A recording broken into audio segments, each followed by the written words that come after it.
Welcome friends, welcome to your favourite channel Bodhi tree.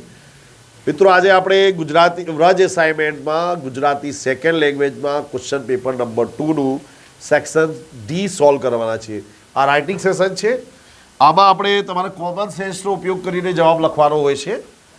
તો આપણે બધી વાતોની ચર્ચા કરીશું. આપણો પહેલો વિભાગ છે, આમાં આપણે સમરી લખવાની છે, એટલે સંક્ષેપમાં લખવાનું. સંક્ષેપ એટલે 1/3 કરવાનું છે, બરાબર. તો જ્યારે આપણે સંક્ષિપ્તીકરણ કરવાનું હોય ત્યારે આ જે ફકરો છે વાંચી જાઓ. એમાં 2-3 વાક્યો અથવા એનાથી વધુ વાક્યોમાંથી એક વાક્ય બનાવવાનું, જેમાં એ બધા વાક્યોનો સાર આવી જાય. અને કોઈ પણ વસ્તુ જે છે જે રિપીટ થતી હોય અથવા અનાવશ્યક લાગે એને કાઢી દેવાની, બરાબર. અને એને ટાઇટલ પણ આપવાનું છે. ઓકે, તો ચાલો પહેલાં આપણે ફકરો વાંચીશું. તો પશ્ચાતાપ એક કિંમતી ધર્માનુભવ છે જે વાસણ માટી કે રાખથી સાફ નથી થતા, તે જેમ તેજાબથી સાફ થાય છે ને કાટ બધો ઓગળી કે બળી જઈ વાસણ ચળકળા માંડે છે, તેવી જ રીતે ધર્મ જીવન પર બાજેલી કેટલીય શિથિલતા પશ્ચાતાપથી દૂર થઈ જાય છે. તો જો અહીંયા વાત કરાવાય છે, એક તો પશ્ચાતાપનું મહત્વ બતાવે છે ને એનાથી ધર્મ જીવન પરની જે શિથિલતા છે દૂર થઈ જાય છે. આ ઇમ્પોર્ટન્ટ વસ્તુ છે. અને માણસ એકાએક પલટો ખાય છે. ખરેખર પશ્ચાતાપની અસર તેજાબથી ઓછી નથી. સૃષ્ટિ માટે અને એમાં માનવ જીવન માટે ઈશ્વરની યોજના છે. મંગળ ને પવિત્ર એમાં ભંગ પડી શકે. માનવીની મૂર્ખાઈથી પણ એ ભંગાળ પાછું સંધાય છે. માનવીના પશ્ચાતાપોથી ને ઈશ્વરની અનહક કૃપાથી આખરે એને એ દિવ્ય યોજના આગળ ચાલવાની જ છે. એટલે માણસ જો પશ્ચાતાપ કરે તો એની જે ભૂલ હોય એ સુધરી જાય છે, બરાબર. ક્રિશ્ચિયાનિટીમાં કન્ફેશનનો એક કન્સેપ્ટ છે કે તમે કોઈ ભૂલ કરી હોય તો એનો સ્વીકાર કરી લો, એને કન્ફેશન કહેવાય છે. કન્ફેશન એટલે પશ્ચાતાપ કરવો. તો જો આમાં આપણે જો આનું પહેલું શીર્ષક તો હશે પશ્ચાતાપ, કારણ કે આખા પેરેગ્રાફમાં આપણે પશ્ચાતાપનું મહત્વ બતાવ્યું છે. તો પહેલો વાક્ય છે, પશ્ચાતાપ એક કિંમતી ધર્માનુભવ છે. પશ્ચાતાપથી ધર્મ જીવન પર બાજેલી કેટલી શિથિલતા દૂર થઈ જાય છે, બરાબર. પશ્ચાતાપથી જે માણસના જીવનમાં જે ભંગાર પડ્યું હોય એ દૂર થઈ જાય છે અને માણસના જીવનમાં નવચેતનાની પ્રાપ્તિ થાય છે. That's all. એટલે મેં જે કહ્યું છે એ રીતે લખો એવું નથી, તમારી રીતે તમે લખી શકો છો. પણ ટૂંકમાં જેમ કે આમાં 1 2 3 4 5 6 7 8 9 એટલે તમારે 15 છે, તો 5 લીટીમાં તમારે આ તમારું જે સમરી છે એ આવી જવી જોઈએ. ઓકે, હવે છે મુદ્દા પરથી વાર્તા. તો આપણે પહેલા મુદ્દા વાંચીશું. એક ખેડૂતને 5 દીકરા. ખૂબ જ લડતા હતા. ખેડૂત શું સમજાવે પણ માને નહીં. ખેડૂતને ઉપાય શોધ્યો. લાકડીની ભારી આપીને તોડવા કહ્યું. ભારી ના તૂટી. પછી એક લાકડી આપીને તોડવા કહ્યું. લાકડી તૂટી ગઈ. દીકરાઓને સંપીને રહેવા કહ્યું. તો ટાઇટલ પણ આપ્યું છે, ખેડૂત અને તેના દીકરા. હવે લેટેસ્ટ ટાઇટલ આપજો, બટેંગે તો કટેંગે, બરાબર. એ વધારે સારું લાગશે. તો આમાં જો તમે તમારી રીતે એડ કરી શકો છો કે રામપુર નામે એક ગામ હતું. ગામમાં એક ખેડૂત, તમે એમને નામ આપી શકો છો. લક્ષ્મણસિંહ કરીને ખેડૂત રહેતા હતા. ખૂબ જ મહેનતુ હતા. અને ગામ લોકો પણ એમની ખૂબ જ પ્રશંસા કરતા હતા. એમને 5 દીકરા હતા, પણ એમની એક વાતનું દુઃખ હતું કે દીકરાઓ વચ્ચે સંપ નહોતો. તેઓ આપસમાં અંદર જ અંદર ખૂબ જ લડતા હતા. ખેડૂતને એ વાતનું દુઃખ હતું કે એની પાસે ખૂબ જ ધન સંપદા હતી, પણ એના જે છોકરાઓ હતા એમાં સંપ નહોતો. અને ખેડૂતને એ વાતની ચિંતા હતી કે જો એ મરી જશે તો એના પછી આ છોકરાઓના ભવિષ્યનું શું થશે. ખેડૂતને એ જ ચિંતા સતાવતી હતી. એક દિવસ એને ઉપાય શોધ્યો. એ બહારથી એક લાકડાની ભારી લાવ્યો. બધા છોકરાને બોલાવ્યા અને બધાને લાકડાની ભારી આપી અને કહ્યું આને તોડો. તો જે 5 દીકરાઓ હતા એમણે એક પછી એક પ્રયત્ન કરીને જોયો, પણ લાકડાની ભારી તૂટી નહીં. એના પછી એમણે ભારી ખોલી અને એક લાકડી દરેક છોકરાને આપી અને કહી કે હવે આને તોડો. તો જે 5 દીકરા હતા એમણે એમની લાકડી તોડી નાખી. એના પછી પિતાએ કહ્યું કે આ વાતથી તમને શું શીખવા મળે છે. તો દીકરાઓએ કહ્યું કે આ વાતથી એ શીખવા મળે છે કે જો અમે જુદા જુદા રહીશું, છૂટા રહીશું તો કોઈ પણ અમને નુકસાન પહોંચાડશે, પણ જો અમે સંપીને રહીશું તો અમારું કોઈ પણ નુકસાન કરી શકશે નહીં. સંપ ત્યાં જમ. બરાબર? તો આ રીતે આપણે તમારે લખવાનું છે. આને ખેડૂત અને તેના દીકરા, સંપ ત્યાં જંપ. બરાબર? બટેગે તો કટેગે. એ રીતે યોગ્ય ટાઇટલ તમારે લખી દેવાનું. આમાં જે વાર્તા ગમે તે રીતે લખી હોય તમે તમારી રીતે લખી દેવાનું. ને એમાં થોડું ઘણું એડ કરી શકો છો. તમે ગામનું વર્ણન પણ કરી શકો છો. બરાબર? હા. તમારી શાળામાં યોજાયેલ વિજ્ઞાન પ્રદર્શનનો અહેવાલ આશરે 100 શબ્દોમાં લખો. અહેવાલ એટલે કે રિપોર્ટ રાઇટિંગ ઇંગ્લિશમાં કહીએ આપણે.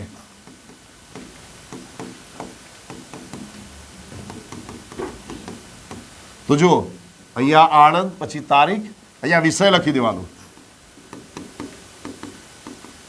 વિજ્ઞાન પ્રદર્શનનો અહેવાલ.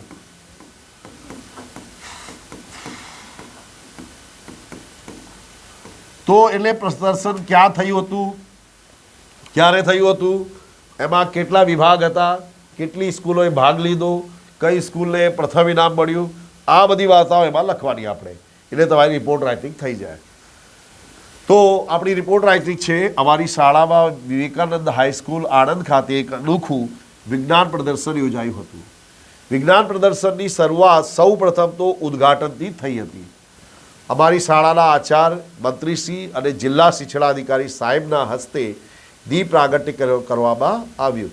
તો આમાં એક વસ્તુ યાદ રાખજો કે આ રીતનું કોઈ પણ પ્રસંગ હોય તેનું ઉદ્ઘાટન થાય, તેમાં જે કયા ચીફ ગેસ્ટ હતા એનું પણ તમારે કરવાનું, અને એમણે પ્રવચન આપ્યું એ પણ ઉલ્લેખ કરી દો કે એના પછી જે મુખ્ય અતિથિ હતા એમણે અમને વિજ્ઞાનનું મહત્ત્વ સમજાવ્યું. એમણે આપણે સમજાવ્યું કે વિજ્ઞાન જે છે એનો સદુપયોગ કરવામાં આવે તો જીવનને માનવતાનો વિકાસ થાય છે. ઓકે. એના પછી આપણે બતાવવાનું છે કે એમાં કેટલી સ્કૂલ્સે પાર્ટિસિપેટ કર્યો હતું, કયા કયા વિભાગ હતા. બરાબર? વિભાગમાં તમે લખી શકો છો પ્રદૂષણ, બરાબર, ઇલેક્ટ્રોનિક એનર્જી, બરાબર, પુનઃ પ્રાપ્ય ઉર્જા સ્ત્રોત. આ રીતે ઘણા બધા જે ભાગ હતા, કેટલી સ્કૂલ્સે ભાગ લીધું, તેમાં 50 સ્કૂલોએ ભાગ લીધો હતો. બરાબર? હવે જુઓ, અમારા આણંદ જિલ્લાની જુદી જુદી શાળાઓમાંથી જેમણે તાલુકા કક્ષાએ પ્રથમ નંબર પ્રાપ્ત કરેલો હોય તે દરેક પોતાની કૃતિ લઈને જિલ્લા કક્ષાએ ઉપસ્થિત રહેલ. જુદા જુદા વૈજ્ઞાનિકોની જુદી જુદી અવનવી શોધ યાદ કરી આ નવા ઉદય પામતા વૈજ્ઞાનિકો પોતે કરેલ શોધનો પ્રોજેક્ટ લઈ પધારેલ.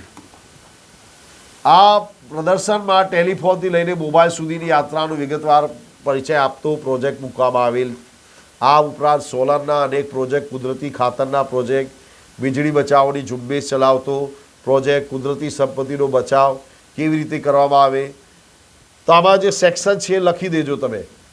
બરાબર? કે કયા કયા સેક્શન હતા, એમાં કઈ એક બે કૃતિનું પણ તમે વર્ણન કરી શકો છો. બરાબર? કે એમાં જે સોલર એનર્જીનો જે પ્રોજેક્ટ હતો એ ખૂબ જ એ ભવિષ્યની ઉર્જા વિશે બતાવતો હતો.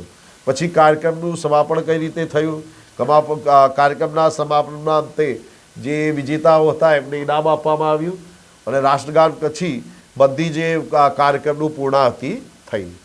બરાબર? હવે છે વિચાર વિસ્તાર. વિદ્યા પુસ્તકના ને પર કબજામાં ધન, ભીડ પડે કામ ના આવે એ વિદ્યાને ધન. પુસ્તકેશુ વિદ્યા પર હસ્તેશુ ધન, ઉત્પન્નેશુ કાર્યેશુ નાસા વિદ્યા ના તદ્ધનમ. એટલે કે બીજાના હાથમાં રહેલી ધન, બીજાના હાથમાં રહેલું ધન અને પુસ્તકમાં રહેલી વિદ્યા જ્યારે અવશ્ય જરૂરિયાત પડે ત્યારે કામમાં આવતી નથી. સૌથી પહેલાં તો આપણે જે પંક્તિઓ છે એને સમજાવવાનું કે પુસ્તકમાં રહેલી વિદ્યા ને બીજાના કબજામાં રહેલા ધનથી ધન જ્યારે પણ કાર્ય ઉત્પન્ન થાય ત્યારે કામમાં આવતા નથી. તો આમાં લખવાનું કે પુસ્તક જે છે જ્ઞાનનો ભંડાર છે, પણ જ્યાં સુધી એ પુસ્તકનું અધ્યયન કરવામાં ના આવે ત્યાં સુધી એનું કંઈ મતલબ નીકળતું નથી. બરાબર? અને જેને જે વિદ્યા છે, પુસ્તકમાં રહેલી વિદ્યા એને જીવનમાં ઉતારી છે, એ જ વ્યક્તિ એનો ઉપયોગ કરી શકે છે. એ રીતે તમે કોઈને ધન આપેલું હોય પછી તમે જ્યારે જરૂરત પડે તમે એની જોડે માગવા જાઓ તો એ તમને પૈસા ના પણ આપે, અથવા એ વખતે એની પાસે ના હોય, ભલે એની દાનતસાની હોય, પણ તમને જે જરૂરિયાત થઈ ઉત્પન્ન થાય ત્યારે તમને પૈસા પાછા મળે એ દરેક વખતે સંભવ હોતું નથી. એટલે જે યોગ્ય માણસ છે, જેને જીવનમાં સફળ થવું છે, એને પુસ્તકો સાથે રાખવા જ નહીં, પુસ્તકનું વાંચન કરવું જોઈએ. એવી રીતે જે ધન છે એ પોતાની પાસે રાખવું જોઈએ, જેથી કરીને જ્યારે ક્યારે પણ મુશ્કેલી આવે, ઉપયોગિતા ઊભી થાય ત્યારે ધનનો ઉપયોગ કરી શકે. આની સાથે ઘણા બધા એક્ઝામ્પલ તમે એમાં લખી શકો છો.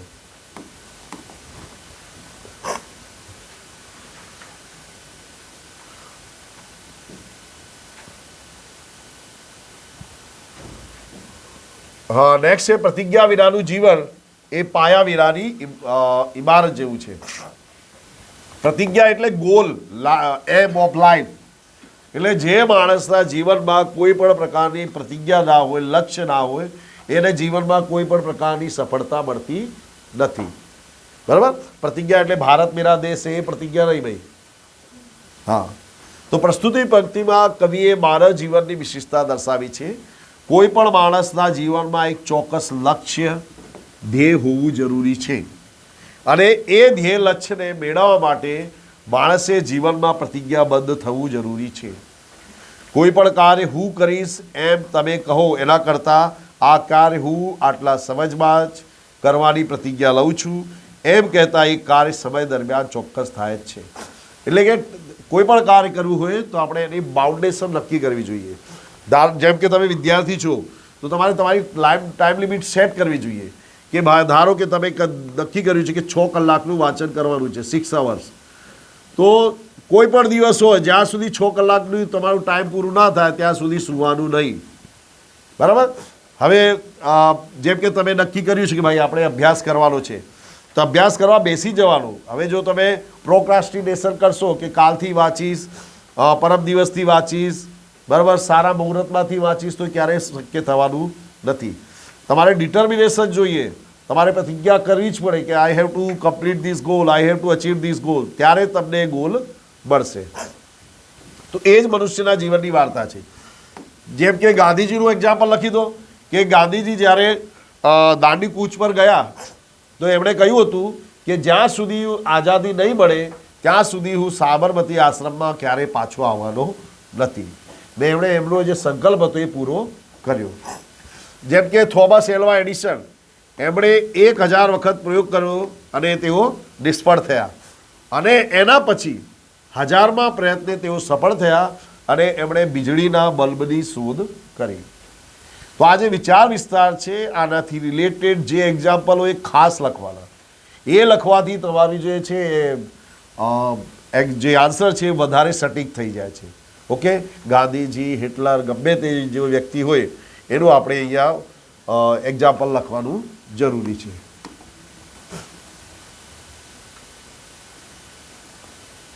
હા, નીચેમાંથી કોઈ પણ એક વિષય પર આશરે 200 શબ્દોમાં નિબંધ લખો. સ્વચ્છતા ત્યાં પ્રભુતા. Cleanliness is ગોડલીનેસ.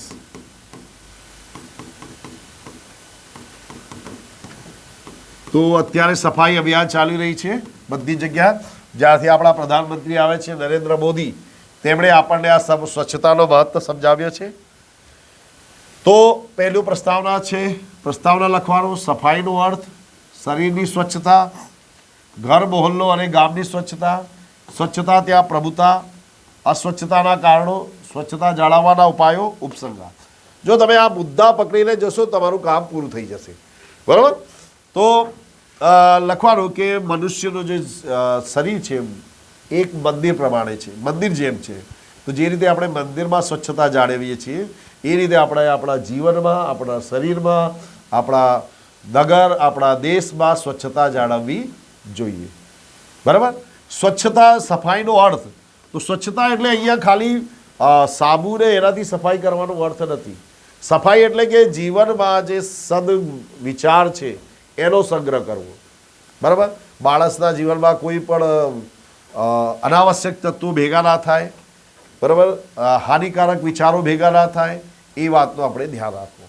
શરીરની સ્વચ્છતા, તો લખવાનું કે એક સર્વે પ્રમાણે ભારતમાં ખાસ કરીને ગરીબ લોકોમાં એક પરિવાર દર વર્ષે 12,000 જેટલો ખર્ચ એ દવાઓ પાછળ કરે છે અને એનું કારણ છે સ્વચ્છતાનો અભાવ. બરાબર, જે ગરીબ લોકો છે એ ગંદી વસ્તીમાં રહે છે, જ્યાં સ્વચ્છતા જાળવતા નથી, એના લીધે મચ્છરો અને બીજા જે હાનિકારક તત્વો બીજા જીવો પેદા થાય છે, ઘણી બધી બીમારીઓ ફેલી જાય છે. એમના લીધે એ લોકો હજારો રૂપિયાનો ખર્ચ કરે છે. તો જો સ્વચ્છતા જાળવવામાં આવે તો તેમને આ ખર્ચમાંથી મુક્તિ મળી શકે છે ને જીવનનું આયુષ્ય વધશે. મોહલ્લો અને ગામની સ્વચ્છતા. પછી આમાં તમારે વર્ણન કરવાનું કે આપણે જાપાનનું ઉદાહરણ આપીએ છીએ કે જાપાનમાં બધી જ જગ્યાએ સ્વચ્છતા આપણને જોવા મળે છે. તેનું કારણ શું છે કે વ્યક્તિ માત્ર પોતાના ઘરની સ્વચ્છતા નથી જોતો, પણ એ પોતાના મહલ્લા, પોતાના ગામ, પોતાના શહેરની સ્વચ્છતાનું પણ ધ્યાન રાખે છે. તેઓ સાથે એક થેલી લઈને ચાલે છે. કોઈ પણ વપરાયેલી જે ધારો કે તેમણે કેળું ખાધું હોય કે કોઈ બીજો કોઈ ફળ હોય તે કચરો થેલીમાં ભરીને અને ડસ્ટબિનમાં જ તેઓ નાખે છે. એવી એમની ટેવ હોય છે.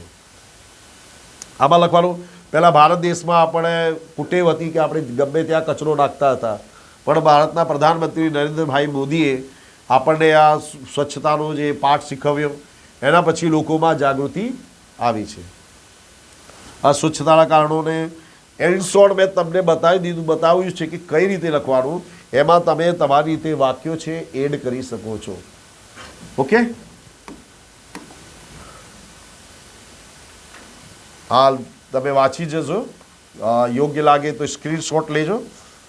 વાંચવાથી તમને યાદ આવશે કે કઈ કઈ વસ્તુ તમે જો વાંચશો. હમણાં જ મેં બતાવ્યું કે પુસ્તકેશુ વિદ્યા, તો આ ખાલી તમે અહીંયા જો આને વાંચશો એક વખત તો તમે જ્યારે લખવા જશો એક્ઝામમાં તો તમને આ પોઈન્ટ્સ યાદ આવશે અને તમે તમારી રીતે સારું એવો નિબંધ લખી શકશો. મેં જોયેલી એક દુર્ઘટના. આમાં દુર્ઘટનાનું આપણે વર્ણન કરવાનો છે કે આગની દુર્ઘટનાનું અહીંયા વર્ણન કરવાનું છે. તો ગત વર્ષે રાજકોટમાં આગ લાગી હતી ગેમ ઝોનમાં. રાજકોટમાં ગેમ ઝોનમાં એ ખૂબ જ દુઃખદ દુર્ઘટના હતી. તો એવી કોઈ દુર્ઘટનાનું તમે વર્ણન કરી શકો છો. તો મારા જીવનમાં મેં જોયેલી ભયંકર ઘટના છે એક મકાનમાં લાગેલી આગ. આગ વિશેના દ્રશ્યો આજે પણ મારી સ્મૃતિમાં ગોઠવાયેલા છે. આજે પણ દ્રશ્ય મારી નજર સામે ખડું થાય છે અને મારા રોમ રોમ કાપી ઉઠે છે. મારી ઘરની બાજુમાં એક મોટું મકાન હતું જે ઘણા બધા મજલાનું હતું. આમાં ઘણા બધાને બદલે લખજો 7 મજલાનું હતું, એવું પ્રોપર લખવાનું. અને દરેક મજલામાં ઘણા લોકો રહેતા હતા અને રાત્રે શાંતિથી સૂતા હતા. ત્યારે જ રાત્રે 2 વાગે અચાનક લોકોની ચીસ સંભળાવા લાગી અને એકદમ હું ઝબકીને જાગી ગયો. મેં ઘરની બહાર જઈને જોયું તો મારા ઘરની આસપાસ બધા લોકો ટોળે વળી ગયા હતા, એટલે લોકો ભેગા થયા હતા. મારી બાજુના ઘરમાંથી ધુમાડાના ગોટે ગોટા નીકળતા હતા અને આગની જ્વાળાઓ ઊંચે ને ઊંચે આકાશ આંબવા બનતી હતી. આ ભયંકરતા જોઈને લોકો બાવરા બનીને, હવે આમાં તમે તમારું વર્ણન કરો કે આગે બધી જગ્યાએ આગના દ્રશ્યો હતા. ઘણા બધા લોકો પાણી નાખીને આગને ઓલવવાનો પ્રયત્ન કરતા હતા, પણ આગ બેકાબૂ બની ગઈ હતી અને ડોલ પાણી નાખવાથી આગને કંઈ ફેર પડતો નહોતો. પછી ફાયર બ્રિગેડને ફોન કરવામાં આવ્યો. પછી લખવાનું કે 10 ફાયર બ્રિગેડની ગાડીઓ આવી. એમણે ખૂબ જ 3 કલાક સુધી મહેનત કરી. તો લોકોની જે ધન સંપદા હતી એ તો ખલાસ થઈ ગઈ, પણ એ કોઈ પણ જાનહાનિ નહોતી થઈ. એટલે એ વાતનો સુખ હતો ને આ મારા જીવનની જોયેલી દુર્ઘટના હતી. પછી આમાં એ લખવાનું કે ઉપસંહાર. તો ઉપસંહારમાં તમે કોઈ ઇમ્પોર્ટન્ટ વસ્તુ લખી શકો છો. જેમ કે પાછળથી જાણવા મળ્યું કે એક ઘરમાં જે ગેસ સિલિન્ડર હતું એ ચાલુ જ રહી ગયું હતું, એના લીધે આ દુર્ઘટના થઈ હતી. તો આ ઘટનાથી જાણવા મળ્યું કે લોકોની નાની નાની ભૂલનું ખૂબ જ ભયંકર પરિણામ જોવા મળે છે. એના પછી લોકોએ નક્કી કર્યું કે હવે ક્યારે પણ એ મુશ્કેલીઓ નાની નાની ભૂલો કરશે નહીં. આ રીતે તમે કંઈ પોઝિટિવ એમાં ઉમેરી દો તો તમારું જે લેખન છે એ ખૂબ જ સરસ થઈ જાય છે. એટલે જે નિબંધ છે તમે આમ લખો એ જરૂરી, તમારી રીતે ઘણું બધું રિલેટેડ વિથ ધ ટોપિક તમે એમાં એડ કરી શકો છો. જો ત્રીજું વિશ્વ યુદ્ધ થાય તો જો પ્રથમ અને બીજું વિશ્વયુદ્ધ, તો પ્રથમ વિશ્વયુદ્ધ થયું હતું આ પ્રસ્તાવના, બરાબર. તો આમાં લખવાનું કે ભગવાને જે સૃષ્ટિ છે એનું રચના કરી છે. સૃષ્ટિ મેં ભગવાને ખૂબ જ સુંદર બનાવી છે. એમાં એણે ભગવાને નદીઓ, વૃક્ષ, પ્રાણીઓ બનાવ્યા છે. પણ ખાલી મનુષ્ય નામનો જીવ એવો છે જે આ પૃથ્વીનો નાશ કરવા માગે છે. આ બે વિશ્વયુદ્ધમાં જોયેલી દુર્ઘટના પછી એમ લાગે છે કે મનુષ્ય આ પૃથ્વીનો નાશ કરી દેશે. પ્રથમ વિશ્વયુદ્ધ 1914થી લઈને 1919 સુધી થયેલું. એમાં 1,10,00,000 લોકો માર્યા ગયા, બરાબર. બીજો વિશ્વયુદ્ધ 1939 ટુ 1945 થયેલું. આમાં પણ કરોડો લોકો સૈનિકો માર્યા ગયા અને કરોડો જે આમ નાગરિકો હતા એ પણ માર્યા ગયા, બરાબર. પછી 6 ઓગસ્ટ 1945 જાપાનનો એક શહેર હતો હિરોશિમા, એમાં પર લિટિલ બોય નામનો પરમાણુ બોમ્બ નાખવામાં આવ્યો. એમાં 60 લાખ લોકો તરત જ મરી ગયા હતા. અને એના 3 દિવસ પછી 9 ઓગસ્ટ 1945ના દિવસે ફેટ બોય નામનું બોમ્બ નાખવામાં આવ્યું, પરમાણુ બોમ્બ. એમાં 30 લાખ લોકો માર્યા ગયા, બરાબર. આ તો સત્તાવાર આંકડો છે. આના કરતા 30,000 આ તો સત્તાવાર આંકડો છે. આના કરતાં વધારે લોકો ત્યારે માર્યા ગયા હતા. ને એનાથી સૌથી ભયંકર વાત એ હતી કે આ જે પરમાણુ બોમ્બનો જે વિસ્ફોટ થયો એના વિકરણના લીધે જાપાનમાં હજુ પણ જે બાળકો છે ખોડ ખાપણવાળા પેદા થાય છે. જે બોમ્બના જે પરમાણુ એનર્જી છે એનું અસર હજુ પણ જોવા મળે છે. તો યુદ્ધ જે છે કોઈ પણ રીતે લાભદાયક નથી. હવે દુનિયાના ઘણા બધા દેશોએ એટલો પરમાણુ હથિયારો ભેગા કરી લીધા છે કે જો પરમાણુ યુદ્ધ થાય તો પૃથ્વીનો 7 વખત વિનાશ થઈ શકે છે, બરાબર. હવે જો યુદ્ધ થશે તો પૃથ્વીનો પૂરેપૂરો વિનાશ થઈ જશે. તો આમાં લખવાનું એક ઇન્સિડન્ટ છે કે આલ્બર્ટ આઇન્સ્ટાઈનને પૂછવામાં આવ્યું કે તમે ત્રીજા વિશ્વયુદ્ધ વિશે શું કહો છો? તો આલ્બર્ટ આઇન્સ્ટાઈને કહ્યું કે મારા કહેવા પ્રમાણે ચોથું વિશ્વયુદ્ધ ક્યારે નહીં થાય. તો કીધું કે પણ હું ત્રીજાની વાત કરું છું. તેમણે કહ્યું જ્યારે ત્રીજું વિશ્વયુદ્ધ થશે તો એટલા પરમાણુ હથિયારો ભેગા થઈ ગયા છે કે આખી સૃષ્ટિનો વિનાશ થઈ જશે. એટલે ચોથું વિશ્વયુદ્ધ તો ક્યારે થવાનો નથી. હવે આને બચવાના ઉપાય તો જો યુદ્ધથી બચવાનો એક જ ઉપાય છે શાંતિ. જો શાંતિ જો જાળવવામાં આવે, દુનિયાના દેશો વચ્ચે માનવતા જાળવવામાં આવે તો જ યુદ્ધથી બચી શકાય છે. દુનિયાના જે દેશો છે એમની સ્વાર્થ વૃત્તિનો ત્યાગ કરી એકબીજામાં વસુધૈવ કુટુંબકમની ભાવના જોવા લાગે તો જ યુદ્ધથી બચી શકાય છે, બરાબર. આ રીતે રિલેટેડ વિથ ધ ટોપિક ગમે ત્યાંનું એક્ઝામ્પલ હો તમે આમાં અવશ્ય લખજો.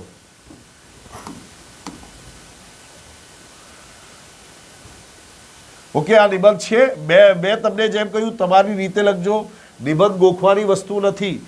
સમજો અને રિલેટેડ વિથ ધ ટોપિક જેટલું આવડે જેવું આવડે એવું લખજો. લખશો તો તમને માર્ક્સ મળશે. Okay, so now thanks for watching friends. Have a very nice day.